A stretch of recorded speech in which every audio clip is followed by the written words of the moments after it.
Hi everyone, it's QuickyBaby and welcome back to World of Tanks, and boy have I got an exciting video for you today because I'm going to be reviewing what is possibly one of my favourite tanks to review ever on this channel. This is the Tier 9 British reward medium tank. It's the Cobra, and it's going to be the new burst damage daddy of World of Tanks, because this thing has a 120mm main armament with 4 rounds in the magazine that it can deliver in 4.5 seconds from the first shot, dealing between 360 up to 515 alpha damage per shell. More on that in a second. To be able to get your hands on this, it's going to cost you 24 tokens from the battle pass that runs this year. And if you're wondering how I've managed to get my hands on it so quickly, yeah, I dumped $140 on the NA server yesterday to be able to get you this tank review early. Now let me clarify, you don't have to skip the battle pass to be able to get your hands on this tank. You've got the next 3 months to be able to complete as many stages as you can to be able to rack up your tokens, and then your tokens won't disappear. You'll have another 3 months after that for the rest of the year to try and get your hands on enough tokens to be able to get this tank. So I thoroughly recommend you don't be an idiot like me and spend $140 to be able to get this tank early because you just want to feature it on your YouTube channel, and instead you possibly look at it as a long-term goal, which is very possible with casual but frequent play for the rest of the year. So as there is nothing really like the Cobra in the game already, I've decided to compare the Cobra with a Cobra and a Cobra. If you're wondering, have I gone slightly mad? Well, yeah, after 10 years of World of Tanks, I think that will do that to anyone.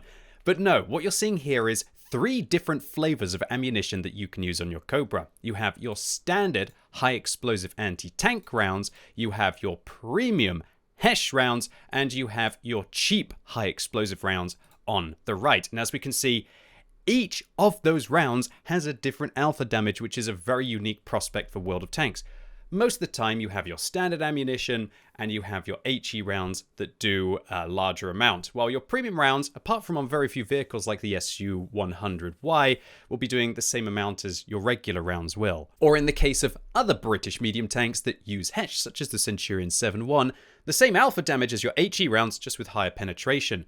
So 360 damage on its high explosive anti-tank rounds, 490 on its expensive HESH rounds, and 515 on its HE rounds. And when I say expensive, these are the costs of all of the ammunition. 1,060 for the heat, 4,400 for the HESH, and 1,200 for the HE. And considering this thing has a 4-round autoloader, a full mag of HE is going to cost you 4,800, while a full mag of premium is going to cost you 17,600 credits. So keep that in mind when you're checking out the gameplay today. Now immediately you might notice that the damage per minute of the heat doesn't look all that impressive. 1,585. Yeah, that's not great because this thing has a huge reload of 50 seconds.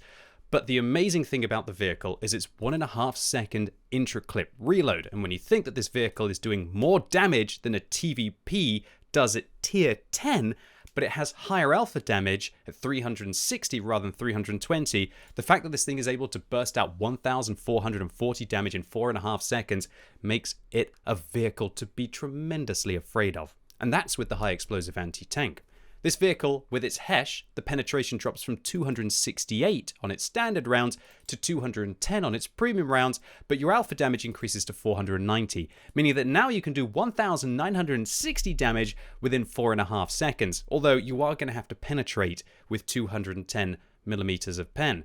Of course, if you fail to pen, you're probably going to be doing 50 damage to the heavily armored vehicles, but against some of the lightly armored tanks, you're probably going to be doing more like 100, 150, even all the way up to 250 if you get an unlucky pen roll against a thinly armored plate.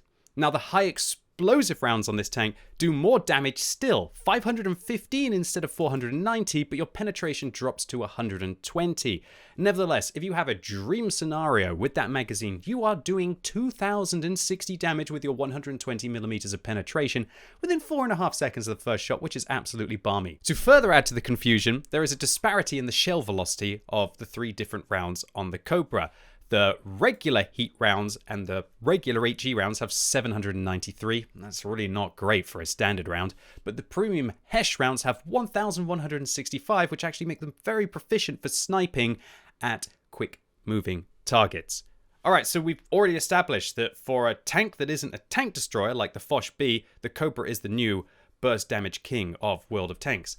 And in fact, if this thing can penetrate its Hesh rounds and deal 1,960 in 4.5 seconds, that is better than any tank destroyer there is in the game. But it doesn't matter if you have huge burst if you don't have the gun handling to be able to use it. And unfortunately, yeah, the Cobra with 3.8 seconds of aim time, it takes a long time to be able to aim between each of your shots, which is very unfortunate because the vehicle has an awesome 1.5 seconds intra-clip reload. This means that you're constantly in a battle with trying to aim in the Cobra before you fire a shot if you're not at close quarters combat ranges. 0.38 accuracy, that's not bad for such a derpy gun on an autoloader, but it's definitely not great. The dispersion values on this vehicle are interesting. It's bad when you move and when you turn the tank, but when you only turn the turret, it's 0.08, which is not bad at all. I love the gun depression on this tank. 10 degrees allows you to be very flexible on a ridgeline, and the fact that you have a fully traversable turret, unlike some of the British tank destroyers that this vehicle kind of resembles, is a definite advantage. Now onto the mobility. The Cobra just gets even weirder. This vehicle has a really bad top speed limit forwards of 40, but an excellent reverse speed of 25.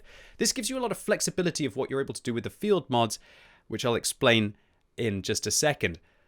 This means that I would thoroughly recommend that you consider using a turbo on the Cobra, otherwise it just feels like it's such a sluggish medium, unless you're willing to take a long time to get into position and you're not really so keen on wanting to try and make that fast strike like you would hope a Cobra would make to be able to get the flank of your opponents.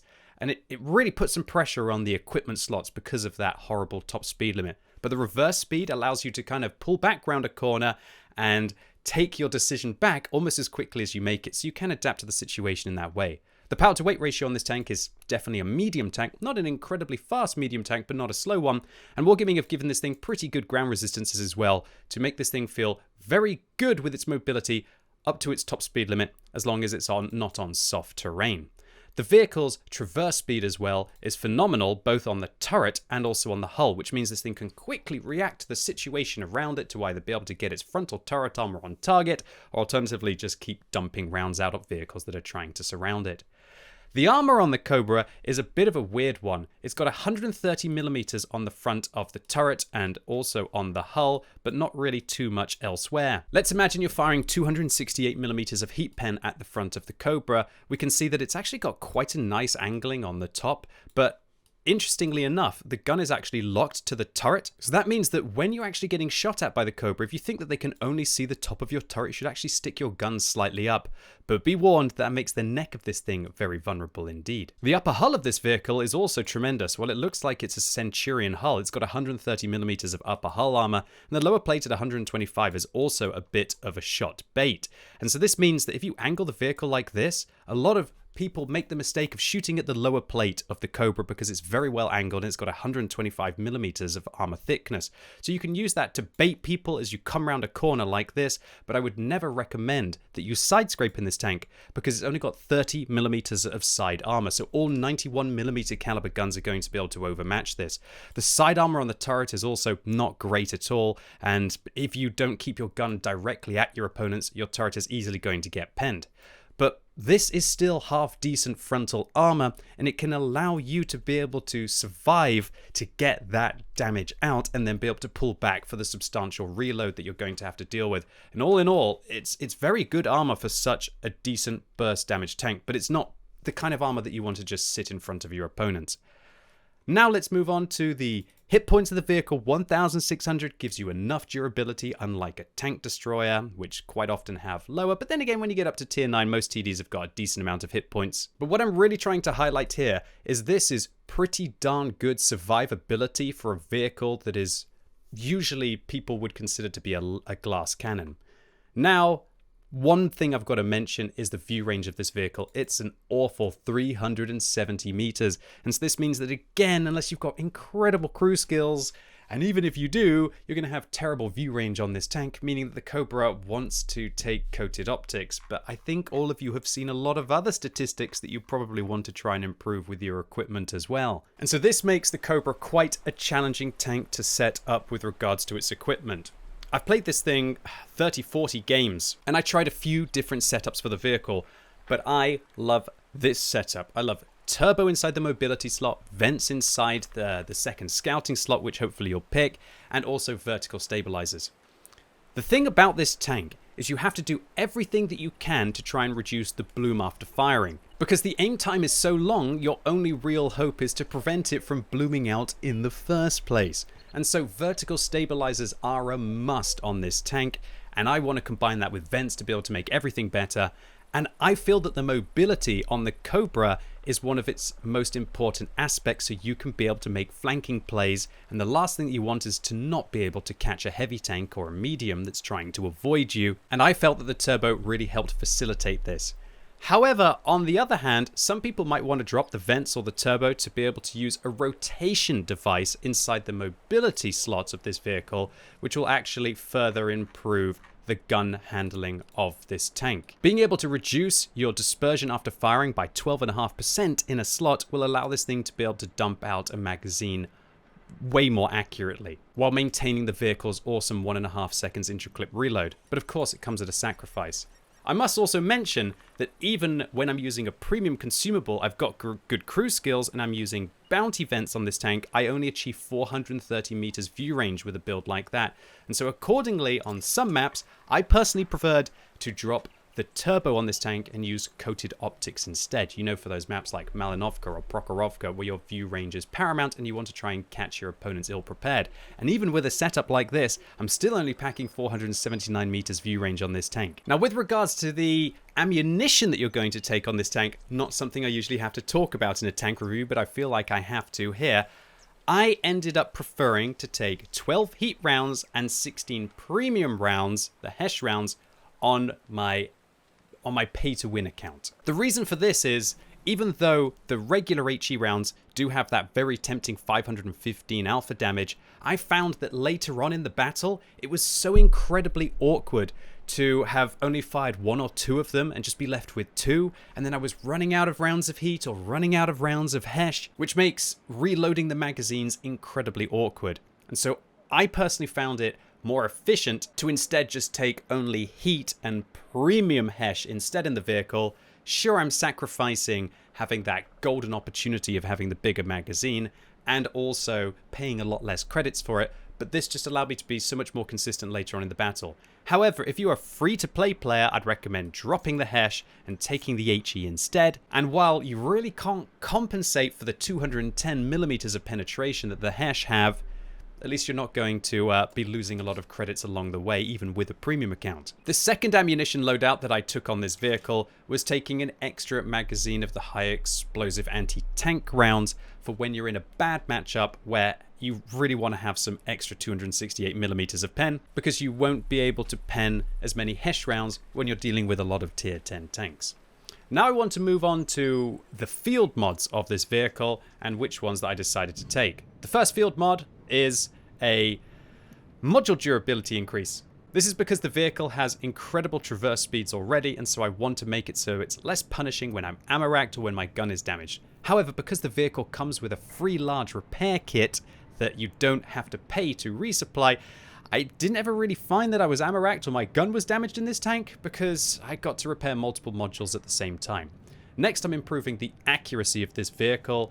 The one after that, I'm actually deciding to improve the concealment of this tank because it already has incredibly good repair speed from that large repair kit, and with a repair crew, I can get the repair speed down to 3.7 seconds for some reason on this tank. This also allows me to improve my concealment, to stay more hidden in bushes, and to be able to wait ready to strike my opponents.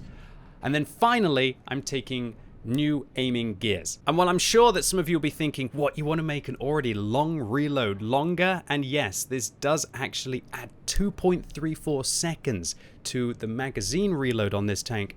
What this field mod allows you to do is massively improve your aiming speed by 5% and also massively increase the reduction to your bloom after firing by 15%. And this allows you to dump out magazines at full speed with greater accuracy. And yeah, sure, while it's definitely painful to have to reload for an extra 2 seconds, I really found, at least in my play session with the Cobra, I was able to hide for that time, and where I was struggling with the vehicle was actually connecting clean magazines. And so I totally stand by the new aiming gears. It revolutionizes the tank, although it does take a lot of grinding to be able to get there. It was totally worth it for me. And also I'm going to be taking a scouting slot in my second category so that I can improve the coated optics, or maybe if you're in a bit of a weirdo, use Commander's vision system, although I wouldn't recommend that on this tank because its view range is too low, and I think you need to take other equipment. So now I want to make a passing mention to the crew on this tank, and it's one of my least favorite aspects of the Cobra, and that is because it only has 3 crew members. The 3 crew members do roles that are not the same as any other of the British medium tanks in the game. The commander is the radio operator, so with the low view range you want to have situational awareness on the tank, and the gunner is the loader, and intuition, which is already probably one of the most important crew skills that you can take on any vehicle, especially autoloaders with such awesome different flavors and capabilities on the ammunition. There aren't any British medium tanks where the gunner is also the loader, and so you're going to really have to have a unique crew for the Cobra unless you want to sacrifice the skills on maybe your Centurion Action 10 or your Comet, for example. Anyway, ladies and gents, boys and girls, I think that was quite enough theory crafting. Why don't I show you what the new burst damage standard of World of Tanks is? Alright, so we're rolling out on Malinovka in a tier 10 to tier 8 matchup in the Cobra. And this was early days for this tank. I don't have all of the field mods yet. Later on in the video I'm going to be showing you when this thing reaches its maximum capacity. And I was still trying to get an idea of this vehicle, where to go, how to feel. And trust me, if you feel a little bit lost when you first play this tank, don't panic. This was one of the hardest tanks for me to be able to push through that feeling of insecurity or incompetence, I guess, early. And then it finally started to come together when I reached my confidence with the tank.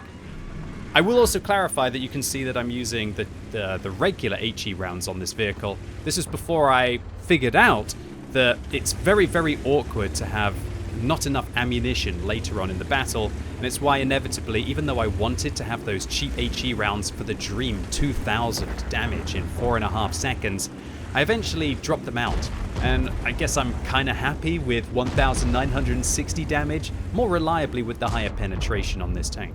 Take a look at this thing's aim time. This is before we've managed to get all of the field mods, but luckily we're able to react against that E100 there.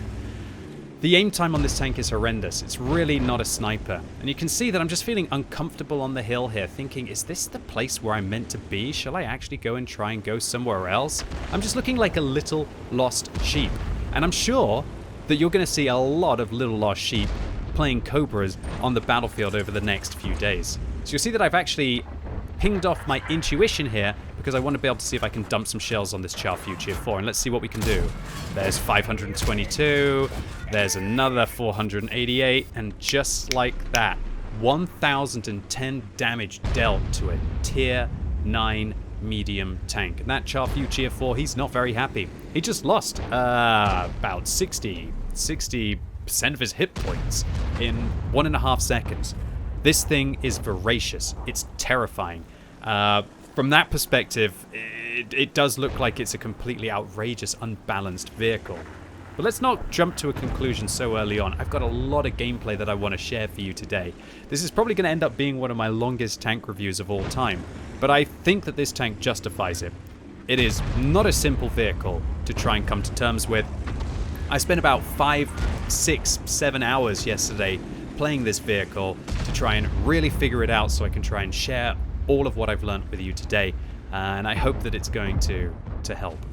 Alright, so again, we're looking for this E50M. Are we going to try and fire? I didn't feel confident that I was going to be able to hit the shell there with only the 700 meters shell velocity that this thing has.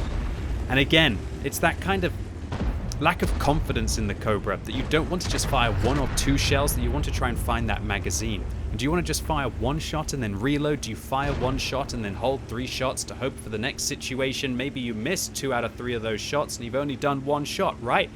It's a tough one to be able to process. As a rule of thumb, I feel you can kind of play it a bit like you can kind of play it a bit like a bat chat, where you're trying to put yourself in the situations where you can try and get the dream mag. But if you end up only getting to fire 1 or 2, it's better to fire 1 or 2 and then start the reload process, as long as you're in a situation where you're able to control the engagement afterwards. The last thing that you want to do in the Cobra is to put yourself into a vulnerable state where you fire off 1 shot or 2 shots and whoop, miss. That's a bounce. That one's a kill. Okay, I just don't know. You can see just how wild that is. Now, it definitely gets better when you have all of the field mods, especially the final one, to further reduce the bloom after firing. But I think a lot of people are going to end up being quite frustrated with the Cobra from that perspective. Does anyone really want to reload for 40, 50 seconds, depending on what kind of crew skills and equipment you choose on this tank, to then kind of miss 2 shots and then do 59 damage to the Char Future 4 and then have to deal with another 40-second reload afterwards? Yeah, I think you're going to have a little bit of patience with this one. Just wait.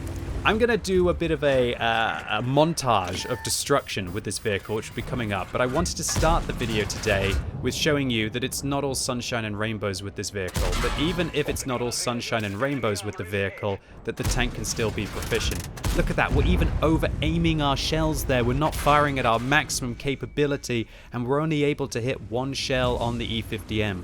Now, it was unfortunate that our gunner got shut down, but by having to sit in that vulnerable position and have to aim for longer, it ended up with me losing 358 damage to the Emil, 249 from the T-34-2, and I sat there for so long trying to aim the gun because we haven't been able to improve the bloom after firing outside of the vertical stabilizers that he ends up shooting me twice, which was incredibly awkward. And so that is once again why I feel that the final field mod on this tank and reducing the bloom after firing will actually be so much better. You can always, well not always, but quite often, you can end up okay with this vehicle to hide for an additional 2 seconds. But if you can't manage to dump the rounds in cleanly, then it's not going to matter. But at these kind of mid-ranges, it feels good. That was fairly alright marksmanship. I wouldn't usually, I'm not definitely, don't have the best aim in World of Tanks. But there, that was kind of confident shots on the T-34-2.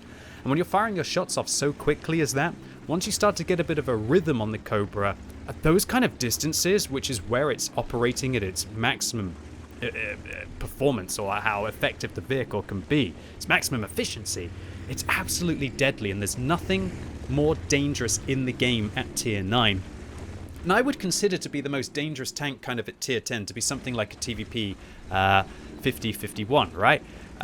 However, the Cobra kind of takes it to a whole new level because it's got the same intricate reload as the TVP, but it has better penetration on its standard rounds, and it's got higher alpha damage on its standard rounds as well, but also has that ability for Hesh. And oh dear, it's Cobra versus Cobra. He's firing gold at me, I'm firing regular rounds at him. I miss one, I bounce one, and I put another one in.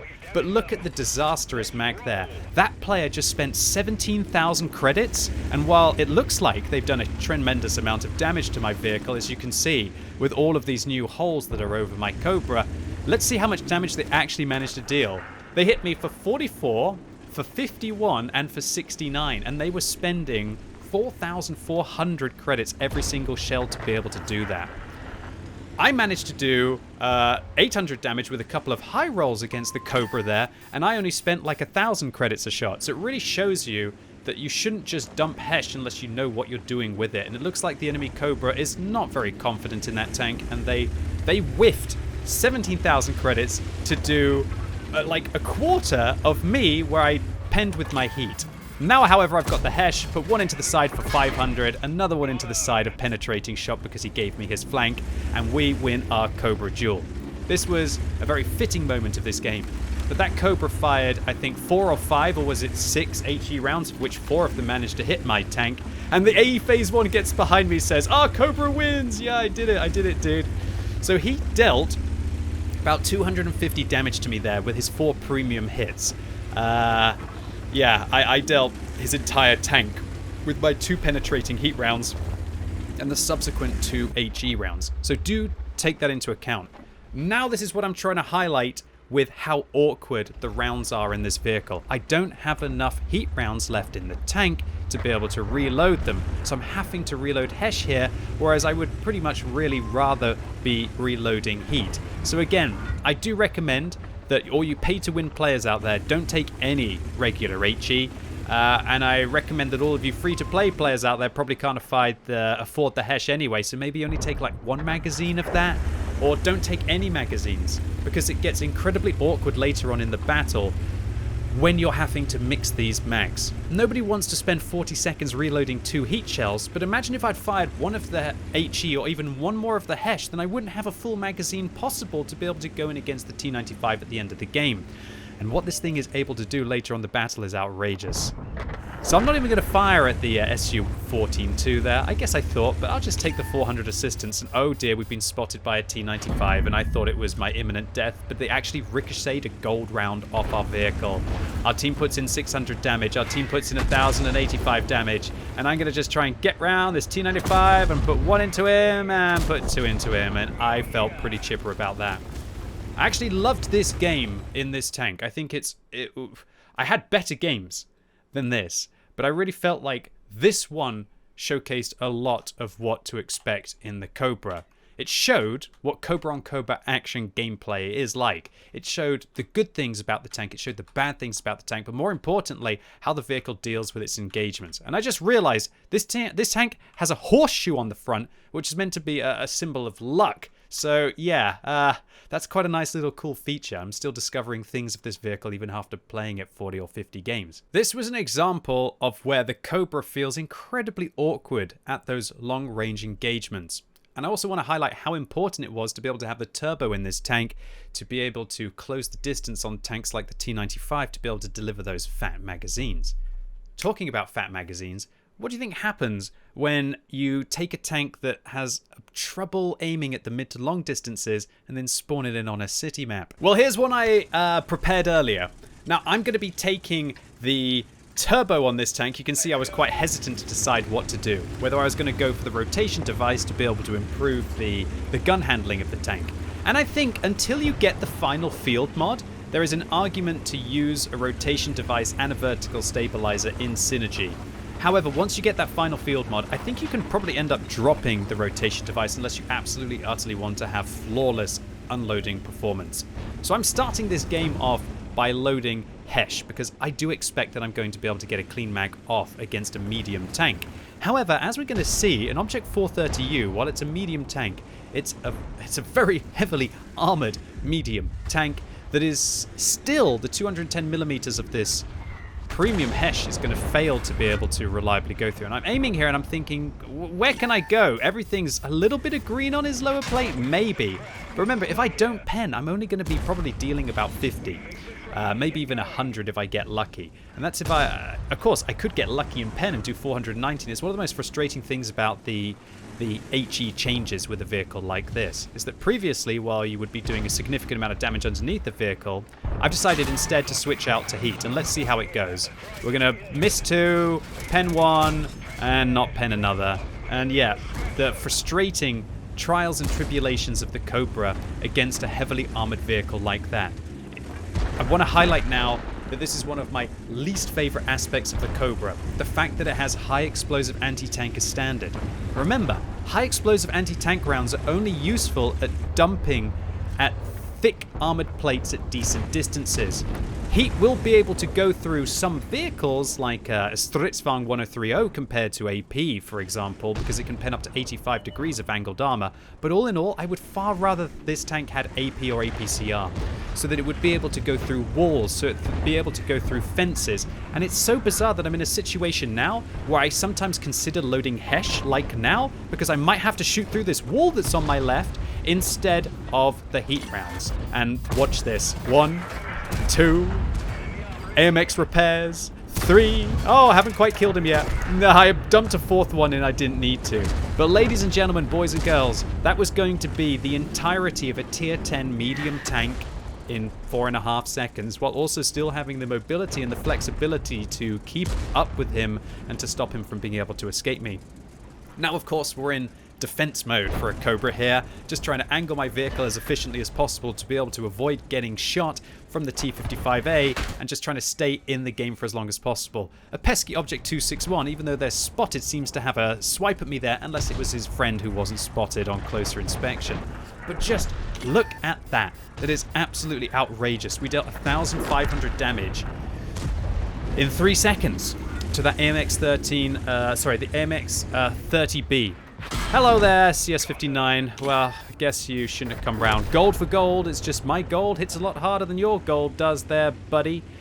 Now, hopefully, we're going to be able to go after this 263. We managed to find an M53-55. And I should finish my thought process about how weird it is that I'm loading HE to be able to shoot through objects where that didn't used to be a thing on a tank with standard rounds. We put 1 round in, we put 2 rounds in, we get hit by a Jagdtiger. And I'm going to finish off the artillery for good measure. Probably should have turned around for the Jagdtiger there in retrospect. But you know what? It's an arty. It's got to go down, right? How insanely dangerous is this tank? We're less than 4 minutes into the game. We've destroyed 3 vehicles and we've done 4,200 combined. And that's even with bad luck against the Object 430U early on in the battle. This thing feels like the most fun medium tank to play in close quarters combat on a map like this. Quite a lot of mediums will get onto Ensk and go, oh no, I can't use my gun depression, I can't do this, I can't do that. This tank doesn't care. Now it just becomes an incredibly dangerous vehicle for close quarters combat. Alright, heat rounds loaded here. Failed to go through the fence. Very frustrating. Wish I'd loaded gold. We managed to put a 2nd round in, 3rd round in, 4th one, fully aimed. Manages to dip and miss. A little bit frustrating there that we're unable to get more than 2 out of 4 in, and that is just going to be a reality for you in your Cobra unless you're able to get those clean magazines. But again, I don't know if it was maybe just that I was playing on the NA server, and maybe the NA server is a little bit more chill, but I was able to pretty much hide my Cobra every single time. And I didn't ever get caught reloading in this tank outside of when I lost games. And spoilers, when you're losing games and you manage to get caught, you're most likely going to fall anyway, right? Okay, so we're trying to find a shot here on the M46. Patton, we've got our high explosive anti-tank rounds loaded. He's only got 18 hit points, so I'm quite happy that I'm not actually firing the Hesh here. Although, you know what, the Hesh I could hit pretty much anywhere on his tank apart from his mantle and be able to deal with him. We're going to finish him off, and we've still got 3 rounds to deliver, hopefully, to this T-95. The Leopard decides that we should cap because apparently he's going to cap in the corner. Oh, ye of little faith. We've got 11 kills amongst the 5 remaining vehicles on our team. I think we should be okay. And I'm just licking my lips. Oh, there's no better feeling than playing a Cobra for this and then just going to go 1, 2, 3. And while those were only heat rounds, and if I'd been firing Hesh, I probably would have been able to Omega clap the player for 1,500. The fact that that is cheap to do, completely free to play, what you could do with the heat in this tank in that scenario, and it only costs you 1,000 credits a shot, which is cheaper than, or as cheap as armor-piercing rounds. That is a beautiful thing to have in the Cobra. So that was 4,868 damage and 1,200 assistance in less than 6 minutes in a medium tank. Not undoable in something like a T-54, not undoable even in a Polish medium tank like a CS-59, for example. You can easily do that in other mediums, but for some reason the Cobra just feels different when it's doing it. And I honestly feel that I could have even gone a little bit further here if I'd thought about getting that magazine more cleanly against the 430U, or maybe just waiting for a little bit longer for them to get themselves into a position where they would have been very vulnerable. And talking about being very vulnerable, I want to give you a bit of a montage for a little bit in the Cobra to show you what this thing is like when it is at peak performance. So here we're playing on Berlin, and I'm in one of those kind of awkward situations where you're trying to wait for the enemies to push round the corner. And slowly but surely, we're going to see that we have a numerical advantage on this flank, and it looks like the town up in the north is going to be a bit of a bust. The enemies are going to win the north, and inevitably they're going to be winning the battle. So I decided to take matters into my own hands. SDB1, hold down, hasn't seen me sneak up underneath him. 573, 486, 480. Are we going to get the extra shot into the T-44? Doesn't look like that is the case. this thing for being able to initiate the push, is it going to make the difference in the battle as my whole team managed to push through and I catch an FE405 shell. But what we did here is we instigated the push. We got our team rolling forwards. Is it going to win us the battle? No, we're down by 6 kills and 10,000 hit points. But for being able to make that burst damage play to be able to take out a vehicle from a position, the Cobra was just fantastic through my play session with it. And maybe if I'd reacted a little bit earlier and managed to get through before the North was completely lost, then maybe I could have made the 4 tanks surrounding me in the South's map a little bit more useful. Now we join a game on Highway, and we've been slowly but surely chipping down our opponents. But again, I'm not sure if the town is going to be a win, and so I decide to commit. Char Future 4, delete. Kunze-Panzer, delete. Moving around for the SDB1, do we be able to get a shot in here as well? Oh, yeah, another 500 to him. The fact that the Cobra can instigate these pushes and be able to dig out multiple tanks in quick succession means it's just absolutely voracious for being able to push through them. The burst damage potential for this tank is unparalleled, and being able to finish off 2 vehicles with 402, 316, and then having the extra round, even though my magazine wasn't full, for the retreating tier 10 medium tank who's like, okay mates, yeah, I don't like the look of that, is just absolutely outrageous. Now we're going to be playing on Mannerheim Line, and there's a WT Alpha Panzer IV who manages to track us without damaging us. How about 1? Move into position. How about 2? I miss. Oh, how about 3? How about 4? And that was 1,568 damage dealt to the WT Alpha Panzer IV. Now I'm going to speed up the game a little bit, and we're waiting, we're hoping that these two are going to hold on. And look at this, boys and girls, the dream, right? We're sneaking in behind the T110E3. He thinks, well, how bad can it be? Not really much he can do about it. How about 473, 954? And instead of finishing him off, I'm a little bit greedy, and I decide instead to go for the E100. 472. 462. If I hadn't low rolled, that would have been 1,960 damage dealt to tier 10 tanks in the most outrageous time. For being able to push through situations like that and to jump in and change close quarters combat into your team's favor and to save them hit points is absolutely outrageous. So I'm just making my way along here, and oh dear, I'm caught by a Skoda. He puts 1 into us, he puts 2 into us, he puts 3 into us. Okay, alright. Well, I hit you a little bit harder, mate. 443, 503. Now we're going to put another one in, and we're going to clip out his entire tank. Why'd you have to ruin it, T30? Come on. And just like that, in that quick space of time, we just dealt 5,000 damage, and I would have finished off the entirety of the Skoda T50. I would consider, you know, the Skoda T50 to be like one of, if not the most dangerous burst damage medium tanks in the game at tier 9. Yeah, get out of the way, son. I'm doing literally double that tank's damage. If, of course, I'm able to penetrate the Hesh rounds. So you're playing on Overlord, and nothing really worked out for you for the first 3 minutes of the battle. Well, all it takes is just 1 tier 9 heavy tank out of position, and let's see what happens to this 257. Let's count. Okay, and 0, 1, 2, 3, and 4. Just a casual 1,900 damage. What was that player meant to do? Well, firstly, never go to the beach, especially when there are tanks with very good gun depression above you. But the tank does struggle when it does get caught reloading here. We can see the concept, and what I do is I try and fake like I'm reloading and run away. And the concept doesn't want to just ignore me. He seems to want to focus on me fully. So I've had enough. I'm going to track him once. Hopefully the T103 gets out the way, and let's see what we can do to the most overpowered tier 9 tank in the game. How about that? How about that? Okay, mate, why didn't you just shoot the other tank? You don't mess with the Cobra. Now, ladies and gents, I want to present to you one of my favorite things about this tank. And for me, as a player who knows what I want to do with a situation and to try and plan it and to be able to push through to make game-changing and game-winning implications, this is what I love about the Cobra. I'm communicating with my Borask. I say, yo, Borask, if you wait my reload, I will rush up. I have 4 rounds times by 490, and then I press my reload key. because I want to get rid of the tanks that are above me. Unfortunately, we have a tier 9 light tank on 1015 and a Borask on 1013, and I'm probably only about a 4 in 10 chance to be able to take out both of them in a single magazine. So I just want to have the Borask there to be able to finish them off.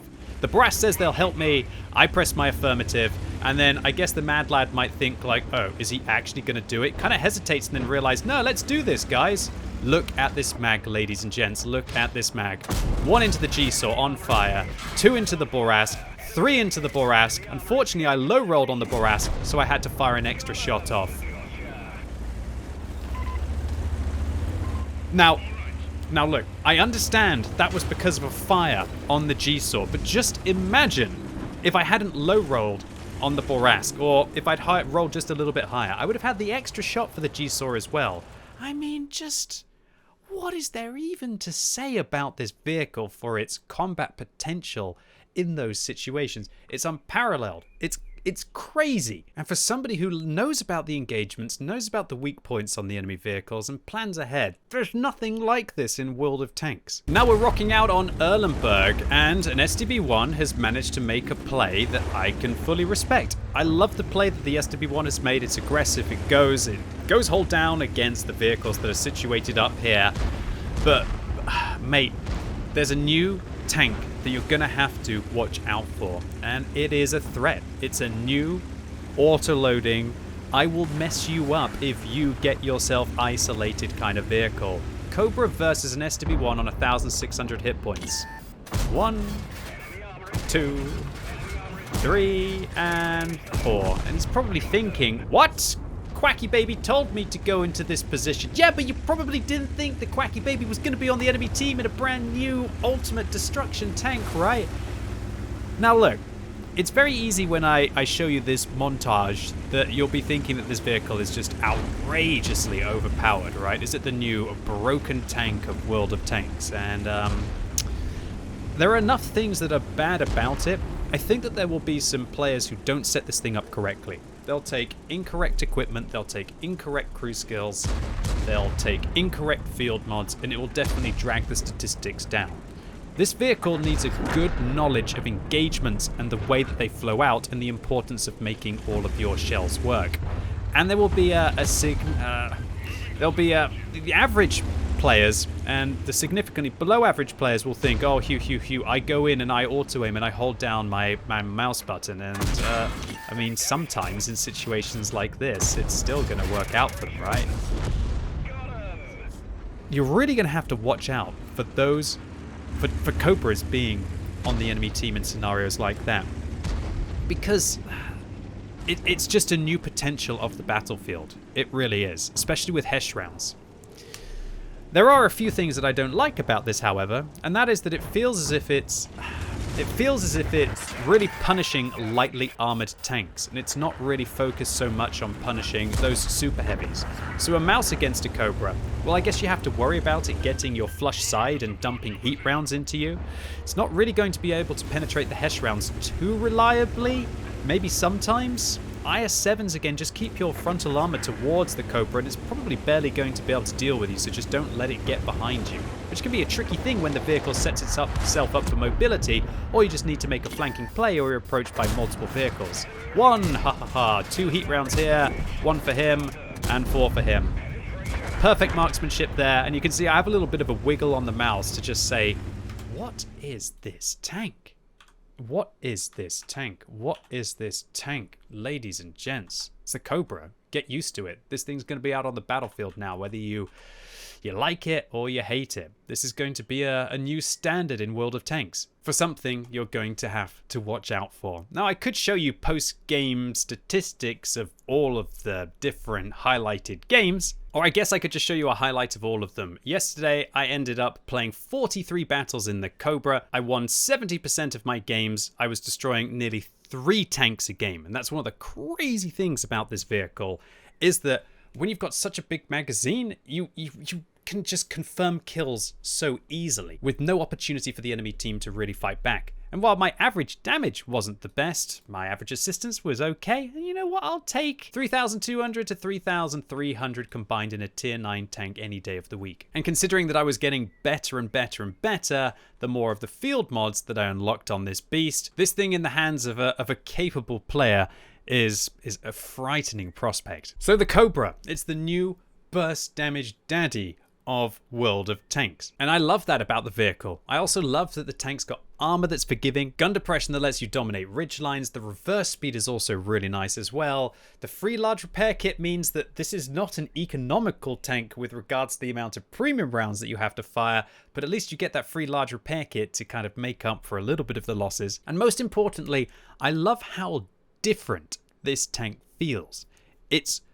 There's nothing like this in World of Tanks. And the fact that it's not a premium tank and you'll just get your hands on it for playing over the next 6 months, or even earlier if you've saved your tokens, like I very much recommended you to do in my last Lorraine 50T video, you're going to get your hands on this thing probably in the next few weeks to month, even without spending any money on skipping parts of the battle pass. But there are some things that I hate about this tank. Number one, the fact that the top speed limit kind of feels that it forces me to use a turbo to be able to make those flanking plays. The absolutely atrocious base view range of the vehicle, which makes me want to use coated optics as well, which kind of punishes all of the other aspects of the tank. The fact that this tank gets heat and not APCR, which is very awkward for when you need to shoot into tracks of vehicles, or maybe you just want to shoot things that are moving quickly because the shell velocity is awful. I also felt quite awkward in the tank because there were quite a few games which really dragged down my average damage, where I just ended up in this stalemate where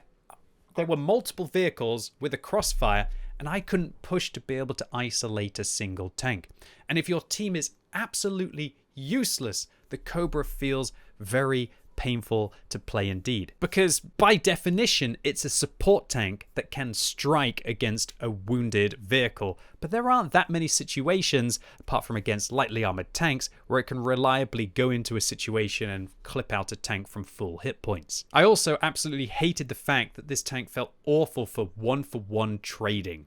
You know, there's kind of situations where you're against, I guess, a Centurion 7-1. He's going to pop over that ridge, put one into your turret. What are you going to do? Fire one round at him? Maybe bounce, maybe miss, do less damage than he will with his 390 alpha damage. And if he just continues to control the aggression against the Cobra and forcing it to trade one for one, then it can catch it reloading when it's countered those 4 shells. I also want to make a mention to how annoying the crew was on this tank, and the fact that the awkward radio operator being a commander, which all British tanks I believe have dedicated radio operators, or the loader is the radio operator, and the lack of a loader forcing the loader roll onto a gunner, which is already a pressured position of the vehicle, ends up meaning that you're going to pretty much have to have a dedicated crew for the Cobra if you want to start to play this thing reasonably competitively. And this brings me on to my final point, which I didn't really want to talk about until this moment in the video, and that is that I think this is bad for the game. I think it's a bad tank for the game. I think the possibility for destruction is why the WT Alf E100 was removed from World of Tanks. We had the Waffenträger Alf E100 removed because of its unprecedented potential for destroying a single vehicle and preventing opponents from being able to push. And while this thing with less alpha damage, even if it penetrates its hesh than a WT Alpha E100, although a slightly lower intra-clip reload, and the fact that this thing can't get 356mm of APCR penetration is definitely not like the WT Alpha E100 was. It's kind of pushing the boundaries. It might not be 100% of a WT Alpha E100, but did the WT Alpha E100 also have 10 degrees of gun depression? Did the WT Alpha E100 also have really good lower plate, upper plate, and decent upper turret armor? No, it didn't, making this thing incredibly flexible and preventing you from really being able to counter it. Accordingly, I don't think that the Cobra is going to be necessarily overpowered. I really have to wait and see how the holistic player base is going to play it, because I think this might be the kind of tank, a lot like a TVP 100, where the average to above average to excellent players are going to be able to do incredibly amazing things in this tank. There's going to be another kind of Cobra driver who doesn't really know how the ammunition works, doesn't really know how the mechanics work, and think that they can just go in and auto-aim and hold down their mouse button while loading gold rounds, and that they're going to do well. Well, all they're really going to achieve is not a credit profit. So my final opinion on the Cobra is that I don't think it's going to be an overpowered tank, but that remains to be seen depending on the percentage of the player base that manages to get it. But I definitely think it's an unbalanced tank. And Wargaming, well, I can sit here and be very excited about this tank because I played it for 43 games yesterday and it was really fun for me. I mean, you could see what I was able to achieve with the vehicle. I also am definitely not looking forward to getting out onto the battlefield and playing vehicles that can be penetrated by this tank over the next few months as more and more of them enter the matchmaker and become uncounterable for certain classes of tank that just can't avoid but getting penetrated by them. Anyway, ladies and gents, boys and girls, that was possibly what was one of my favorite tank reviews of all time. I hope you felt that it was an enjoyable video. If you did and you appreciate the extra time and effort and $140 that I ended up spending on the Cobra to be able to get you this one, then give the video a thumbs up. But if you hated it, give it a thumbs down to let me know. And finally, ladies and gents, boys and girls, I am proud to announce that last week marked 10 years since I first started streaming and creating YouTube videos. And to celebrate, I have commissioned a limited edition gold foil t-shirt that is available for a short period of time on Teesprings, which you may have seen that I was modeling so far today on this YouTube video. And so if you want to pick one of those up, you're more than welcome, and I'll put a link through in the description down below. For anyone who's interested, they're available in black with the gold or gold on white. And there's two different styles of the t-shirt. There's a premium t-shirt which comes in European sizing, and there's also a classic t-shirt instead that comes in sizes up to 5XL. Word of advice for anyone who wants to pick one up who's outside of the USA, they can only be printed in the USA, but they can be shipped worldwide. And so if you get stuck on a loading screen when trying to access them, then click the shipping region at the bottom, which actually then turns into the fulfillment region, and change it to USA, but then you can pay in whatever currency you would want. So thank you so much to anyone who does pick one up. I really hope you enjoy it, and thank you very much for supporting my content in the process. It's been an absolute pleasure to be smashing it for 10 years, and I hope to continue to do so for the next 10. And alternatively, if you really hate the gold design, you think it's a bit too gimmicky, then there's also a really nice design in red, which is available in 3 different colors, and also there is more of a classic kind of camo style that again is available in 3 different styles. And these 2 designs will be available in the shop permanently, but if you do want to get your hands on one of the gold foil ones because they have to be printed en masse because of the printing process, then they're only going to be available for the next week. And finally, let me know in the comments down below what you think about the Cobra. Do you think this thing looks outrageously broken? Do you think that it looks overpowered? Or do you just think that it looks unbalanced? Do you think it's going to be good for the game? Are you going to try and get your hands on one? And as always, thank you so much for watching. You've been epic, and hopefully I'll see you soon.